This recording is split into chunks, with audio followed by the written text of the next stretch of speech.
Chicken biryani তো আমরা অনেক খেয়েছি। আজকে তোমাদের সাথে আমি শেয়ার করছি ভেজ বিরিয়ানির একটা দারুণ রেসিপি, যেটা খেলে তোমরা একদম চিকেন বিরিয়ানিকে মিসই করবে না, এত ভালো হয় এটা খেতে। প্রথমে আমি 1 কাপ চাল নিয়েছি। এবার এটাকে খুব ভালোভাবে ধুয়ে নেব, একদম হালকা হাতে ধোবে এটাকে, নাহলে চালগুলো ভেঙে যেতে পারে। এবার চালটাকে ধুয়ে জল দিয়ে আমি 10 মিনিট মতন ভিজিয়ে রেখেছিলাম। আর অন্যদিকে আমি হাঁড়িতে জল চাপিয়ে দিয়েছি, তাতে দিয়ে দিলাম নুন, দিয়ে দিলাম তেজপাতা, গোটা গরম মশলা, আর অল্প একটু দিলাম রিফাইন্ড অয়েল, যাতে ভাতটা একটু ঝরঝরে হয়। তো জলটা গরম হয়ে এলে তারপরে চালটা এখানে আমি অ্যাড করে দেবো। এরপর এটাকে না কম আঁচে একদম ফোটাবে না, এটা মিডিয়াম টু হাই আঁচে এটা ভাতটা করবে, তাহলে জিনিসটা একটু ঝরঝরে হবে। আর 6 থেকে 7 মিনিট ফোটালেই কিন্তু ভাতটা হয়ে যাবে।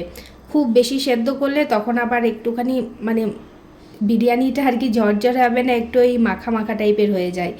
এদিকে দেখো আমার চালটা একদম পারফেক্ট সেদ্ধ হয়ে গেছে। এবার আমি জলটা ঝরিয়ে নেব। এরকম একটা ছাঁকনি মতন নিয়ে নিয়েছি, আর তারপরে জলটা এখানে ঝরিয়ে নিচ্ছি। এবার এটাকে একটা সাইডে রেখে দেব। আর এখানে আমি এখন নিয়ে নিয়েছি মাশরুম। মাশরুমটা বিরিয়ানিতে যদি তোমরা পাও অবশ্যই দিও, ভীষণ ভালো লাগে খেতে। এবার মাশরুমগুলোতে তো প্রচুর নোংরা লেগে থাকে। আমি একটা বড় বাটিতে জল নিয়ে ভালো করে ধুয়ে নিচ্ছি। একবার না বেশ কয়েকবার আমি এটাকে ধুয়ে নিয়েছি, 3 থেকে 4 বার একদম ভালোভাবে পরিষ্কার করে নিয়েছি। এবার মাশরুমের নিচের দিকে যে অংশটা থাকে একটু কেমন লালচে লালচে মতন হয়ে গেছিলো, তো ওইগুলো একটু কেটে কেটে এখানে বাদ দিয়ে দিচ্ছি আমি। আর তারপরে যে মাশরুমগুলো বড় আছে এরকম 2 টুকরো করে কেটে নেব, আর যে মাশরুমগুলো একটু ছোট সাইজে এগুলোকে আমি গোটাই রেখে দিয়েছি আর কাটিনি। এরপরে দেখো আমার সব মাশরুমগুলো এদিকে কাটা হয়ে গেছে। এবার মাশরুমগুলো একে একে এই বাটিটার মধ্যে তুলে আমি রেখে দেবো। এই বিরিয়ানিটা একবার হলেও ট্রাই করবে, অসাধারণ হয় খেতে। মানে চিকেন বিরিয়ানিকেও হার মানিয়ে দেবে এরকম খেতে হয়। তো এইদিকে আমি ফুলকপি নিয়েছি, আর নিয়েছি পেঁয়াজ নিয়েছি, রসুন নিয়েছি, আর একটুখানি ফ্রোজেন আমার কাছে মটরশুঁটি ছিল সেটা নিয়েছি। তোমাদের কাছে যদি টাটকা থাকে টাটকাটা ইউজ করতে পারো। তোমরা চাইলে এখানে গাজর, তারপরে বিনস এগুলোও অ্যাড করতে পারো। আমি এত কিছু সবজি দিলাম না, তার কারণ আমার ভাতের থেকে সবজি বেশি হয়ে যাবে তাই। এবার ফুলকপিটাকে না একটুখানি আমি ফুটিয়ে জলটা ফেলে দেবো।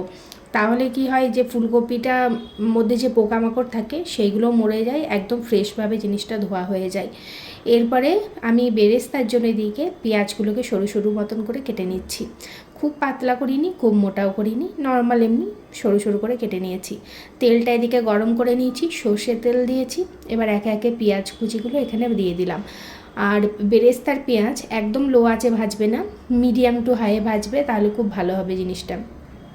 ওদিকে পেঁয়াজটা বসিয়ে দিয়েছি, আর আমি এদিকে একটু আলু কেটে নিচ্ছি। আলু ছাড়া বিরিয়ানি মানে ভাবাই যায় না। তো এখানে আমি আলু অ্যাড করেছি, তোমাদের যদি পছন্দ না হয় তোমরা নাও অ্যাড করতে পারো, কোনো সমস্যা নেই। এদিকে দেখো পেঁয়াজটা ভালোভাবে এখানে ভাজা হয়ে গেছে, এর থেকে বেশি ভাজলে হবে না। এটা তোলার পর একটুখানি ছড়িয়ে দিলেই না এটা মানে মুচমুচে হয়ে যাবে। এখন দেখে একটু মনে হচ্ছে যে মুচমুচে হয়নি, কিন্তু তোলার কিছুক্ষণ পর এটা মুচমুচে হয়ে যাবে। আজকের ভেজ বিরিয়ানিটা আমি যেভাবে চিকেন বিরিয়ানি বানাই পুরো সেম প্রসেসেই বানিয়েছি, আর খেতে ভীষণ টেস্টি হয়েছিল এটা। এরপরে ওই পেঁয়াজ ভাজার তেলেই ফুলকপিগুলোকে ভালো করে জল ঝরিয়ে নিয়ে ভাজতে দিয়েছি। ফুলকপিগুলোকে একটু লাল লাল করে ভেজে নেবো এখানে। এইদিকে দেখতে পাচ্ছ ফুলকপিগুলোকে একদম সুন্দর লাল লাল করে এদিকে ভেজে নিয়েছি। এবার ভালো করে তেল ঝরিয়ে ফুলকপিগুলোকে তুলে নেবো। আর ওই তেলেই আলুগুলোকেও এখানে আমি একটু ভেজে নেবো। আলুটা না একদম কম আঁচে আমি ভেজেছি, কেননা আলুগুলোকে না পুরো সেদ্ধ হতে হবে সেই কারণে। তো কম আঁচে ভেজেছি, তো অর্ধেকের বেশি এখানেই সেদ্ধ হয়ে গেছে। এবার আলুগুলোকেও এখানে তুলে নিলাম। আর এবার একটা মশলা বানিয়ে নেবো। নিয়ে নিয়েছি 1/2 কাপ দই। টেস্ট অ্যাকর্ডিং এখানে দিয়ে দেবেন নুন স্বাদ অনুযায়ী, আর দিয়ে দিলাম 1 টেবিল স্পুন এখানে মানে 1 টেবিল চামচ এখানে ধনে জিরে গুঁড়ো, দিয়ে দিলাম একটু হলুদ গুঁড়ো, সামান্য একটু দিলাম চিনি টেস্টটাকে ব্যালেন্স করার জন্য, 1 টেবিল চামচ দিলাম বিরিয়ানি মশলা। এবার এই সব কিছু দিয়ে ভালোভাবে এটাকে একদম ফেটিয়ে নিতে হবে সুন্দরভাবে। এরপরে এই যে মাশরুমগুলো আছে এর উপরে দিয়ে দিলাম মটরশুঁটিটা, ভেজে রাখা ফুলকপি আলু অ্যাড করে দিলাম। আর তারপরে যে মশলাটা এই মশলাটা এখানে এবার অ্যাড করে দেবো। আর হ্যাঁ, আমি না একটা পেস্ট বানিয়েছি, আমি জানি না কোনো কারণে আমার ভিডিওটা বন্ধ হয়ে গেছিলো। তো এই পেস্টটার মধ্যে আছে 1/2 ইঞ্চি মতন আদা, 9 থেকে 10 কোয়া ছিল রসুন, একটা লাল কাঁচা লঙ্কা ছিল, আর ছিল যে বেরেস্তা ভেজেছিলাম ওই পেঁয়াজ, আর অল্প একটু জল দিয়ে এটার একটা পেস্ট করে নিয়েছিলাম। এরপরে ধনেপাতা পুদিনা পাতা দিয়ে দিলাম আর ভালো করে এটাকে ম্যারিনেট করে নিলাম। এটা ম্যারিনেট করে বেশিক্ষণ রাখা যাবে না, নাহলে মাশরুম থেকে না জলটা ছাড়তে লাগবে। এরপরে তেলটা একটু কমিয়ে নিয়েছিলাম, ওই পেঁয়াজ ভাজা তেলটা, আর ওতেই এবার এই সব সবজিগুলো আমি এখানে অ্যাড করে দেবো। এবার এটাকে খুব ভালোভাবে কষিয়ে নেবো একদম। এটা না ঢাকা দিয়ে রান্না করলে হবে না, যেহেতু দই দেওয়া আছে, আবার মাশরুম মাঝে প্রচুর জল বেরিয়ে যাবে, তখন না জল মারতে প্রচুর টাইম লেগে যাবে, তাই ঢাকাটা খুলেই এটাকে রান্না করার চেষ্টা করবে। ওই জন্যই আমি আলুটাকে কম আঁচে অর্ধেকের বেশি সেদ্ধ করে নিয়েছি। এদিকে দেখতে পাচ্ছ কি সুন্দর লাগছে না এটা দেখতে। আর এই সবজিটা না তোমরা চাইলে রুটি দিয়েও খেতে পারবে, খুব টেস্টি হয়েছিল এটা খেতে। তোমরা যদি একবার ট্রাই করো তাহলে বুঝতে পারবে এটা কতটা ঠিক টেস্টি হয়। এইদিকে দেখো একদম তেল ছেড়ে দিয়েছে সবজিটা থেকে। আর কিছুক্ষণ পর আমি এটাকে নামিয়ে নেব। আলুটা এখানে একটু চেক করে নিচ্ছি, আলুটা একদম ঠিক আছে, পারফেক্ট। এদিকে এবার আমি গ্যাসের ফ্লেমটা অফ করে দেবো। সমস্ত কিছু এখানে পারফেক্ট একদম সেদ্ধ হয়ে আছে। এবার গ্যাসের ফ্লেমটা অফ করে দিয়েছি, আর একটা মাটির হাঁড়িতে আমি করছি আজকে। তোমরা এমনি নর্মাল হাঁড়ি বলো, যাতেই হোক, যাতে বিরিয়ানি করো তাতেও করতে পারো। এবার মাটির হাঁড়িটা গরম করে আমি এখানে একটু ঘি দিয়ে দিলাম, যেটা আমার ঘরে বানানো ঘি। আর এবার ভালো করে হাঁড়িটার চারিপাশে এটাকে লাগিয়ে নেব। মাটির হাঁড়ির না একটা খুব সুন্দর গন্ধ আসে, আর ওটা না বিরিয়ানিতে দারুণ লাগে। সেই জন্য আমি একবার আজকে মাটির হাঁড়িতেই ট্রাই করলাম। তোমাদের কাছে না থাকলে নর্মাল যে কোনো হাঁড়িতে তোমরা বানিয়ে নিতে পারো। এবার প্রথমে সবজিটা দিয়ে দিলাম, ওপরে দিয়ে দিলাম ভাত, তার উপরে দিয়ে দিলাম বেরেস্তা মানে পেঁয়াজ ভাজাটা, ধনে পাতা পুদিনা পাতা, একটু গোলাপ জল, 1 চা চামচ গোলাপ জল, 1 চা চামচ দিয়েছি কেওড়া জল।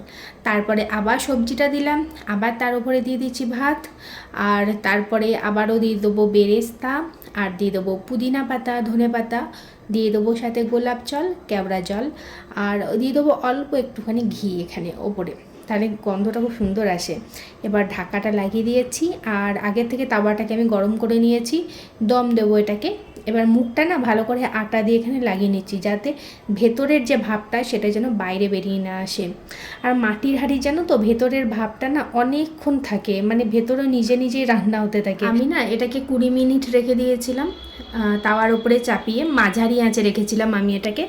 তারপরে ঢাকাটা খুলে এটাকে একদম নামিয়ে নিলাম। আমার তো ভীষণ খিদে পেয়ে গেছে, এটা দেখেও আমার এত লোভ লাগছিল যে আমি মানে আর কন্ট্রোল করতে পারছিলাম না নিজেকে। এরপর আমি প্লেটে না এটা গরম গরম সার্ভ করে দেবো। এটা না খেতে জাস্ট অসাধারণ হয়, অসাধারণ। একবার অবশ্যই ট্রাই করো তোমরা। আমি তো এটা একবার ট্রাই করে মানে পুরো একদম এর ফ্যান হয়ে গেছি, আবারও আমি নিশ্চয়ই এটা বানাবো। বানিয়ে নিয়েছিলাম আমি একটুখানি রায়তা, নর্মাল যেমন হয় সেরকম বানিয়ে নিয়েছিলাম। এবার আমি তো চললাম খেতে। তোমাদের ভিডিওটা কেমন লাগলো অবশ্যই জানাবে, ভালো লাগলে পেজটা ফলো করে দিও।